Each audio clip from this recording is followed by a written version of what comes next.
Today's question comes from Bo, who says, we very recently brought home our second child through domestic infant adoption, and we feel very fortunate that our son is developing well and we are settling into a new routine. We matched with our son's birth mother through a local agency, and she unfortunately decided that she did not want to meet us. She gave us no information about the biological father. We know that she was Caucasian, but honestly, it's unclear to us whether our son is entirely Caucasian or not.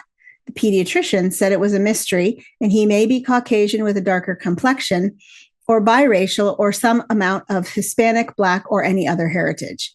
We want to do everything in our power to be informed, acknowledge, and celebrate his ethnic background, and short of a DNA ancestry service on a baby that's a few weeks old, we don't really know where to begin. We'd appreciate any guidance you'd have for us. I do hear a little bit of hesitancy in your question about pursuing DNA testing right now, and I get that. I agree that it's probably much too soon to consider that route, unless you have some very specific medical concerns about heritable diseases or heritable disorders. It seems like that might be a little preemptive, especially if you haven't made efforts yet to connect with her. I understand all the questions and I understand the not knowing. I have children adopted internationally, and we don't know very much at all about their cultural heritage beyond their race.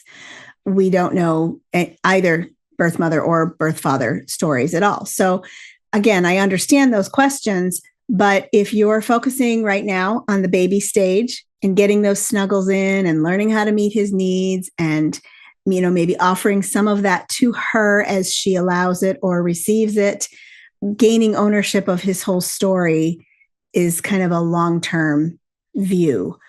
I think you have to remember also that the technology around DNA testing research and how adoptees feel about DNA databases and things like that could be something for you to look into, something for you to consider, educate yourself about.